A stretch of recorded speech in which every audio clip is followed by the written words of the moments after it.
House Committee on Social Welfare and Humanitarian Affairs deliberates on amendment of Bill for Persons with Disabilities. Youth Corps member organizes awareness on menstrual hygiene to students of Government Girls' Day Secondary School, Ringin Sambo, Sokoto. Thank you very much for staying with us on Alu TV Nigeria. Today, Thursday, 4th July 2024, equivalent to 28th of Zulhijjah, 1445 after the Hijrah of Prophet Muhammad, peace be upon him. My name is Amina Hassan Gumi with the news. You're welcome.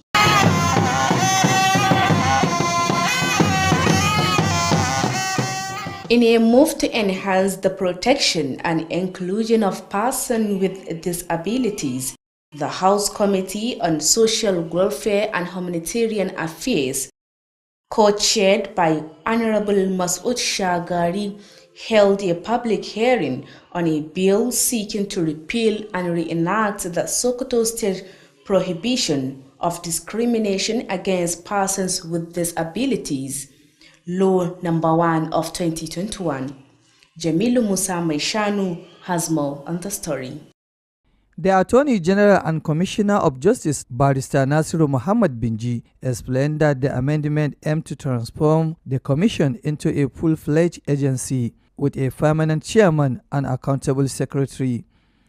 This change is expected to enhance the effectiveness and efficiency of the Commission in promoting and protecting the rights of persons with disabilities. The Commission has no accounting officer. So we observed that, and now the Secretary is going to be accounting officer of the agency. But beside that, almost all the functions and powers of the Commission will be transferred directly without any alteration, changes, or deletion. The Commissioner of Social Welfare, Ya'u Muhammad Danda, represented by the Permanent Secretary, Hadiza Galadima, welcomed the amendments, emphasizing that it will ensure accountability and transparency in the management of resources and programs for persons with disabilities. I must commend the honorable members for their effort. God willing, we will continue to give you all the necessary support. I also want to use this opportunity to thank and congratulate His Excellency, our great Governor of Sokoto State, Dr. Ahmad Ali, FCNA, for his good thinking. Special Advisor on Disabled Matters, Aliyu Umar Raba, praised the government's commitment to promoting the rights and well-being of persons with disabilities. He noted that the conversion to an agency will streamline appointments and functions, leading to more effective implementation and programs and service for persons with disabilities. The public hearing provided a platform for stakeholders, including persons with disabilities, to contribute to the bill and ensure that the amendment law reflects their needs and aspirations. The committee's efforts demonstrated the Sokoto State government's dedication to promoting inclusivity and equal opportunities for all citizens, regardless of their abilities. Jamilu Musa Maishanu, reporting for Alu TV News. Gombe State Governor Muhammad Inuwa Yahya has officially launched the 2024 tree planting campaign aimed at combating desertification and promoting environmental sustainability in the state. Bilal Musa from Maiduguri, the Borno State capital, reports that the governor also presented check to beneficiaries of the Community Revolving Fund, a scheme designed to empower local communities and stimulate economic growth through accessible financial support.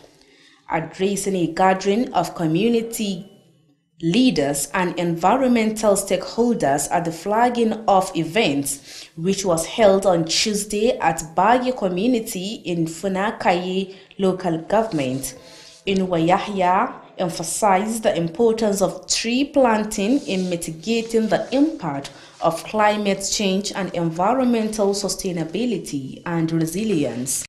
With partnerships from the World Bank, initially through the new MAP project and now through the AgriSol project, the program has successfully addressed and remedied several severe gilly sites in Gombe State, bringing relief to affected communities and safeguarding the livelihoods of the people. Governor Inuwa Yahya further disclosed that under the AgriSol project, the Gombe State government has succeeded in recovering about 140 hectares of land through its afforestation campaign, stressing that the recovery was part of a larger plan to deliver a total of 1,905 hectares of afforestation in 2024, while ensuring the planting of 1,742,400 seedlings of various types, such as mahogany, syzygian, mango, cashew, eucalyptus, and moringa. A co-member serving in Government Girls' Day Secondary School, Rinjin Sambu, has organized and conducted a sensitization exercise on menstrual hygiene to the students of the school. Ibrahim Ahmed Aiken Allah has the details. The co-member Annabel Igwe Chikaodi was fostered to Sokoto North local government area as her local government of primary assignment. As someone with passion in enlightening the general public, more especially girls, on menstrual hygiene, she developed an idea of coming up with sensitization on menstrual hygiene to the student, which was officially flagged off at Government Girls' Day Secondary School, Rinjin Sambo, Sokoto. The program features presentations by medical and hygiene experts, spelling bee competition, and distribution of sanitary pads to the winners of the spelling bee competition. You should start expecting it till maybe you're 12. Some people start late though, but when you see that, don't panic. You just need to maybe talk to your guardian, talk to your mom or anybody that is above you, taking care of you, and let them know what you are seeing. Okay? So if you have friends and younger ones that experience such, they don't need to panic. Just reassure them that it's a normal thing. It's not a disease, it's not a death sentence, it's not a sickness. Okay? Speaking shortly after the program, the principal of the school, represented by Vice Principal Academics Hajia Zainab Bala, appreciated the co-member for choosing their school. There is no amount of words that will speak what she has did. She did wonderfully, fantastically, and I don't even know what to say. On her remark, the co-member stated the wisdom behind coming up with the idea.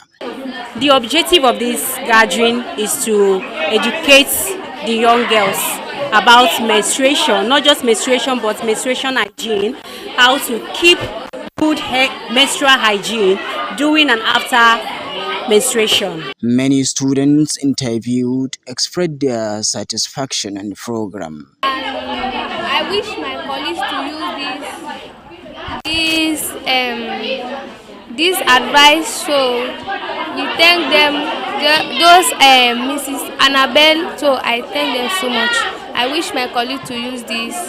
Ibrahim Ahmed Aiken Allah, Alu TV News.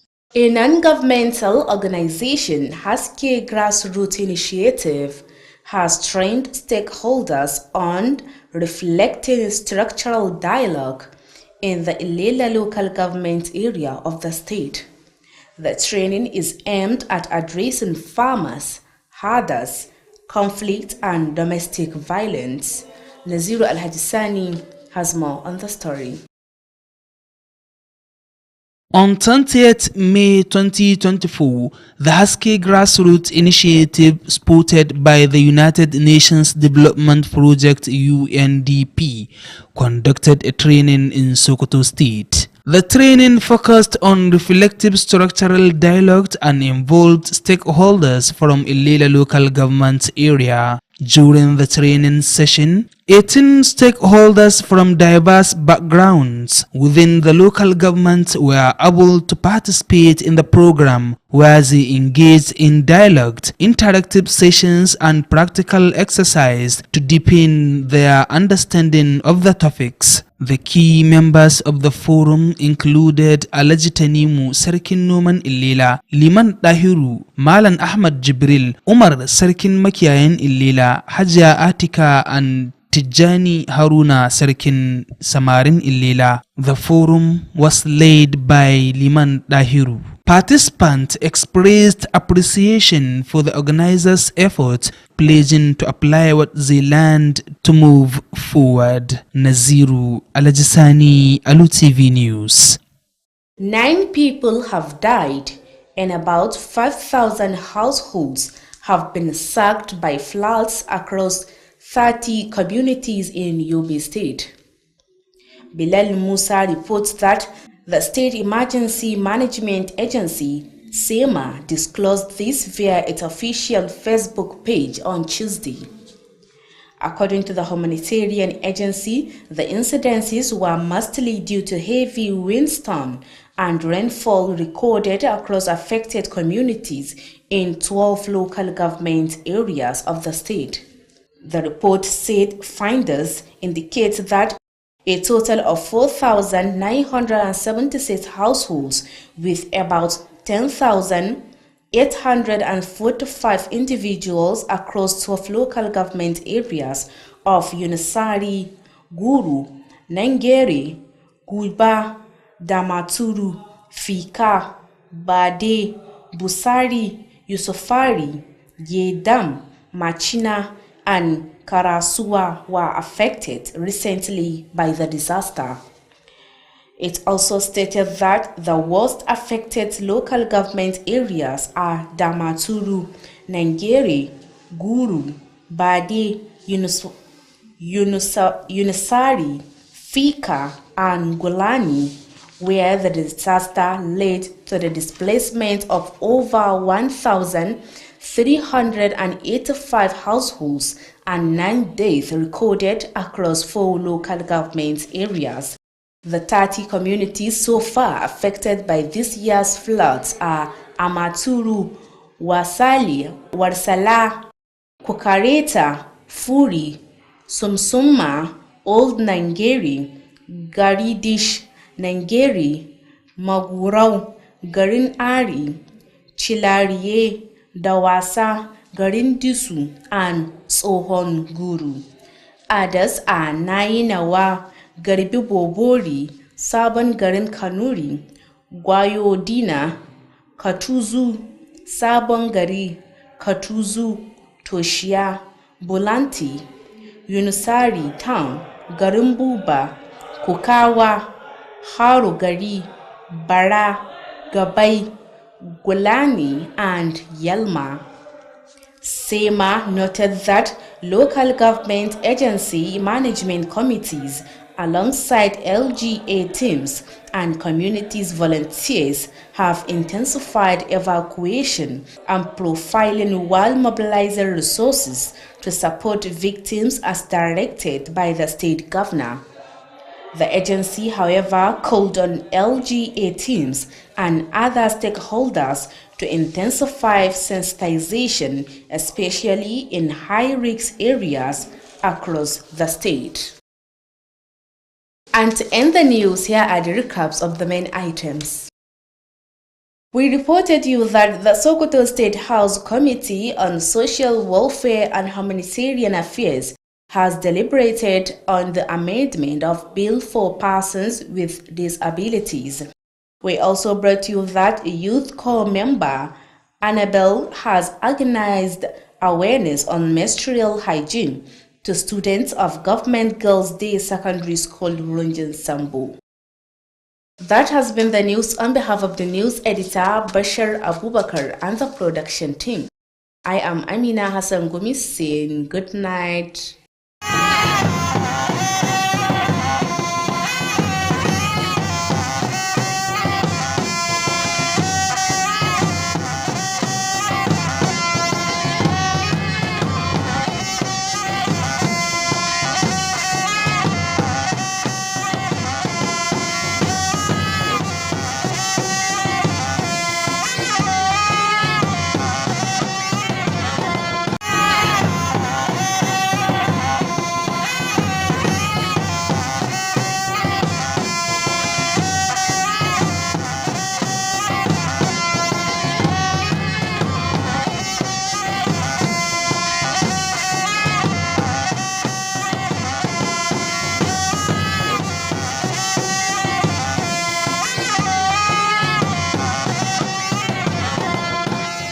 Kwamitin Majalisar Dokoki mai kula da jin daɗi da walwalar al'umma ya tattauna dangane da batun gyaran dokar da yanzu haka ake yi ga jama'a waɗanda suke fama da lalura ta musamman.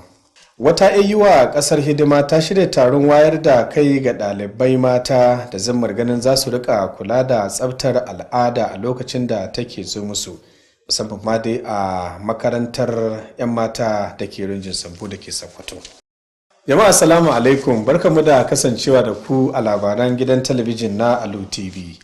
Yau Alhamis 4 ga watan 7 shekara ta 2024 wadda ta yi daidai da 28 ga watan Zulhaj shekara 1445 bayan hijirar fayyan halitta Nabi Muhammadu sallallahu alaihi wasallam daga Makka zuwa Madina. Sunana Hayatu Jibu Dallatu.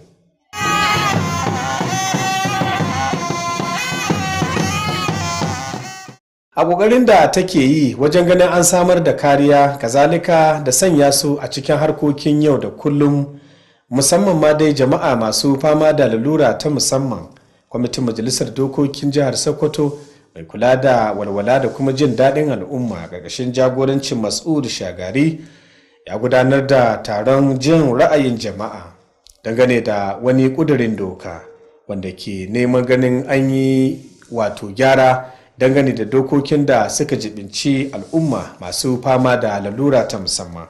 Wakilinmu Jamilu Musa mai shanu yana kan layi da cikon wannan rahoto.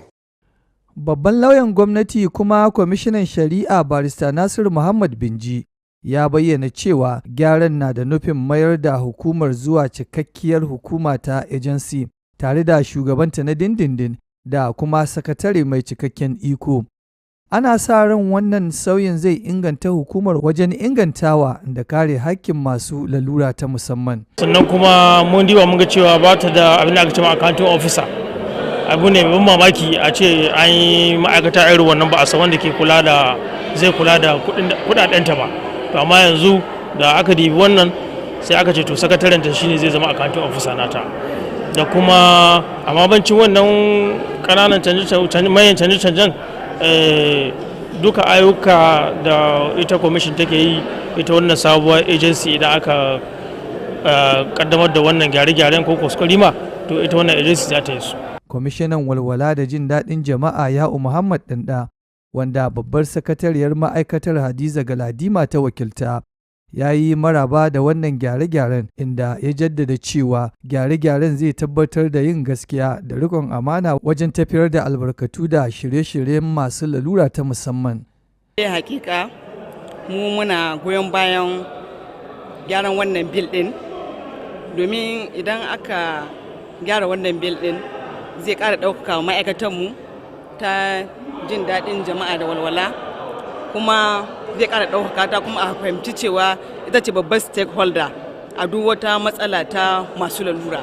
Mai baiwa gwamnati shawara kan harkokin masu lalura ta musamman Aliyu Umar Raba ya yaba da ƙudurin gwamnati na inganta 'yancin masu bukata ta musamman da walwalarsu. Ya yi nuni da cewa sauya ma'aikatar zuwa hukumar zai daidaita alƙawura da ayyuka waɗanda zai haifar da ingantaccen aiwatar da shirye-shiryen da ayyuka ga masu lalura ta musamman. Bisa gaskiya na yi farin ciki kwarai, kuma na yi godiya ga Allah, na yi godiya ga mai girma gwamna bisa ga irin wannan damat da ya bamu ta yi muna agency. Na yi godiya kwarai, da fatar ubangiji Allah shi saka mishi da alkhairi, kuma abin da yake niyya na alkhairi game da al'ummanmu wanda muke jagorantaka Allah shi ƙara tabbatar suwa. Muna godiya ga bisa dukkan abubuwan da yake muna. Taron jin ra'ayin jama'ar ya samar da wani dandali ga masu ruwa da tsaki da suka hada da masu lalura ta musamman don bayar da gudunmuwarsu ga ƙudurin da kuma tabbatar da cewa dokar da aka yi wa kwaskwarima ta yi daidai da buƙatu da kuma gurinsu. Ƙoƙarin da kwamitin ya yi ya nuna yadda gwamnatin jihar Sokoto ta himmatu wajen inganta haɗin kai da samar da damammaki ga ɗaukacin 'yan jiha ba tare da la'akari da ƙarfinsu ba. Ƙarshen rahoton kenan. Jamilu Musa mai shanu, labaran Alu TV. Gwamnan jihar Gombe Muhammadu Inuwa Yahaya ya kaddamar da shirin dashen itatuwa na wannan shekara da zimmar ganin an magance matsalar gurgusowar hamada da kuma zaizayar ƙasa a faɗin jihar baki ɗaya. Wakilinmu Bilal Musa daga Maiduguri ya ba mu labarin cewa gwamnan har ila yau ya gabatar da cikin kuɗi ga wasu waɗanda za su amfana da wani shiri wato CRF a turance wanda zai rika tallafawa ƙauyuka musamman ma dai a ƙananan hukumar mulki da ke jihar Gombe ta yadda za a bunƙasa tattalin arzikinsu da kuma samar da tallafi domin gudanar da harkokinsu na yau da kullum. Da yake gabatar da jawabi ga shugabannin ƙauyukan musamman ma dai waɗanda suke cikin shirin da aka ƙaddamar wanda aka gudanar a ranar Talata a ƙauyen Bage da ke ƙaramar hukumar mulkin Funakai, gwamna Inuwa Yahaya ya bayyana muhimmancin da ke akwai musamman ma dai wajen dashen itacuwa, inda ya ce yana taimakawa wajen gurgusowar hamada da kuma sauyin yanayi da kuma bunƙasa al'amuran da suka jibinci muhalli. Wannan dai haɗin gwiwa ne da wani shiri na Bankin Duniya na kaucewa gurgusowar hamada da kuma inganta yanayi, wanda kuma ake zaton cewa yana taimakawa gaya a jihar ta Gombe da zimmar ganin an shawo kan matsalolin da ke addabar ƙauyuka waɗanda suke fuskantar ƙalubalen gurgusowar hamada da kuma wani ɓangare bunƙasa tattalin arzikin al'umma. A ƙarƙashin wannan shiri, gwamna Inuwa Yahaya ya bayyana cewa gwamnatin jihar ta samu ceto kadada 140 wanda suka samu matsala sakamakon gurgusowar hamada, inda ya ce har ila yau wannan kuma ya taimaka wajen tabbatar da ganin yawan kadada 1,905 waɗanda ake hasashen a wannan shekara za a samu keɓo su sun samu haka a sakamakon ƙoƙarin da ake yi wajen samar da iraruwa waɗanda za a rika shukawa da suka hada da na mahogany da na syzygium kazalika da na mangoro da na kashu da dai sauransu. Wata aiwa hidima da ke a makarantar 'yan mata ta Runjin Sambo da ke Sokoto ta shirya taron wayar da kai ga ɗalibai mata musamman ma dai irin yadda ya kamata su rika kulawa da tsaftar al'adar su da take zuwa lokaci zuwa lokaci. Ibrahim Ahmed aikin Allah yana kan layi da cikon wannan rahoto. Ita dai wannan 'yar hidimar ƙasa mai suna Anavel Igwe Chikawodi an tura ta ne a ƙaramar hukumar mulki ta Sokoto ta Arewa domin gabatar da hidimar ƙasar tata ta shekara ɗaya. A matsayinta na wata wadda take da ra'ayi ko kuma take da sha'awar ganin cewa mata sun tsaftace kansu a duk lokacin da suka gama al'adar da suke yi wata-wata. Wannan 'yar hidimar ƙasa ta fito da wani sabon shiri wanda za ta wayar da kan hankalin 'yan mata da kuma mata manya domin sanin yadda za su tsaftace kansu a duk lokacin da suka kammala wannan al'ada tasu da ake yi wata-wata. Wannan shiri dai an gabatar da shi a makarantar 'yan mata ta Jika ka dawo da ke Runjin Sambo a nan jihar Sokoto. Me ya kamata ku yi lokacin da kuke jinin al'ada? Mun riga mun san da cewa wannan shi jinin al'ada normal ne, in lokacin shi ya zo daga mace ta kai lokacin da za ta iya ɗaukar ciki zuwa lokacin da za ta bi haihu, wannan jinin al'adar zai zo. To ba ciwo bane kuma ba rashin lafiya ba. Yanzu me ya kamata ki in kina wannan jinin al'adar yadda za ki kula da kanki? Dama already mun san cewa kula da kai especially mu mata tsafta tana da amfani, sannan mun san da cewa tsafta cikon addini ne. Shi dai wannan shiri ya kunshi gabatar da makaloli daga masana akan harkar lafiya da kuma tsaftace jiki da kuma gasa ta ƙididdige haruffan da ke cikin kalma wato spelling bee a turance, tare da gabatar da kyautar wato kaɗa ta mata domin su yi amfani da ita wajen tsaftace kansu a duk ƙarshen al'adar da suke yi wata-wata. Da take jawabi jim kaɗan bayan gabatar da shirin, shugaban wannan makaranta ta 'yan mata ta Jika ka dawo da ke Runjin Sambo, wadda ta samu wakilcin mataimakiyarta wato Hajiya Zainab Bala, ta nuna farin cikin su kuma ta yi godiya ga wannan hidimar ƙasa saboda zaɓen makarantar su da ta yi. Muna godiya ga Allah subhanahu wata'ala da ya gwada mana an yi lahiya an ƙare lahiya, kuma mun gode kwarai. Allah ya saka mata da mafificin alkhairi. Sannan irin wannan taro abu ne mai muhimmanci wanda ba yara ɗaya ba ko mu uwayensu ma anhwana. Mun gode kwarai, Allah ya taimake ta ya gwada mata ta ƙara wannan sabis ɗin nata lahiya. ita ma a nata ɓangare wadda ta ɗauki nauyin wannan shiri wato 'yar hidimar ƙasar mai suna Annabel Igwe ta nuna jin daɗinta akan irin yadda ɗalibai suka fahimci wannan shiri kuma ta yi murna sosai akan irin yadda wannan makaranta suka nuna kulawa. Ɗalibai da yawa dai da aka yi hira da su sun nuna jin daɗinsu akan wannan ilimi da suka samu da kuma kyauta da suka samu ta wato ta kaɗar tsaftace jikinsu a duk ƙarshen al'adar da suke yi wata-wata. Na ji daɗin shawarar da ta bamu don akwai wasu abubuwan da ban sani ba, amma su da sun ka taho sun ka gaya muna. Allah ya sa mu gane duk abin da suke gaya muna. Ibrahim Ahmad aikin Allah, labaran Alu TV. Wata kungiya da bata gwamnati ba mai suna Haske Grassroots Initiative a turance ta horas da wasu al'umma da zimmar ganin an samar da haɗin kai a tsakanin jama'a ƙaramar hukumar mulkin Illela da ke Sokoto. Wannan taron dai na da zimmar ganin an shawo kan matsalolin da suka dabaibaye manoma da kuma makiyaya, da zimmar ganin an shawo kan irin rikice-rikicen da ke faruwa a tsakaninsu. Naziru Alhaji Sani yana kan layi da cikon wannan rahoto. A ranar 20 ga watan Mayun shekarar 2024, ƙungiyar Haske Grassroots Initiative haɗin gwiwa da United Nations Development Project a turance ma'ana wato UNDP sun gudanar da wata horarwa a cikin garin Sokoto. Amma maganar yadda za a yi in an samu matsala a sulhunta har a tsakanin ma'aurata a gida a matsayinka na magidaci, wannan abin da an ka faɗi kana iya amfani da shi ka gyara gida.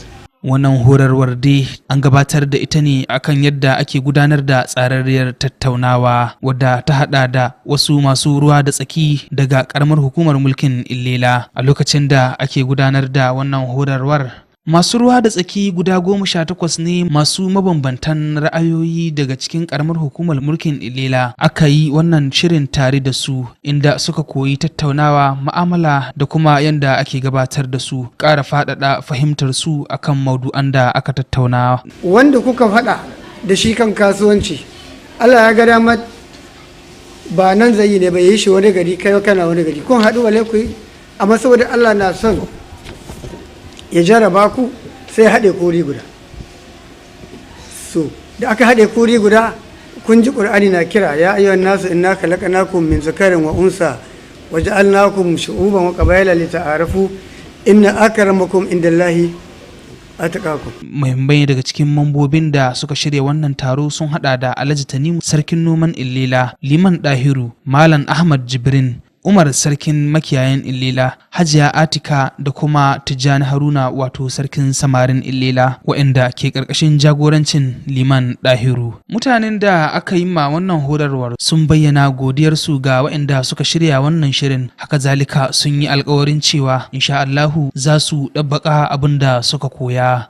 Don haka wannan ƙungiya ta UNDP da ta fito da wannan tsarin, to muna yaba mata da jan ƙoƙarin da ta kai da kuma bayar da tallafi akan neman zaman lafiya a wannan yanki namu da ƙasa baki ɗaya. Naziru Alhaji Sani, labaran Alu TV.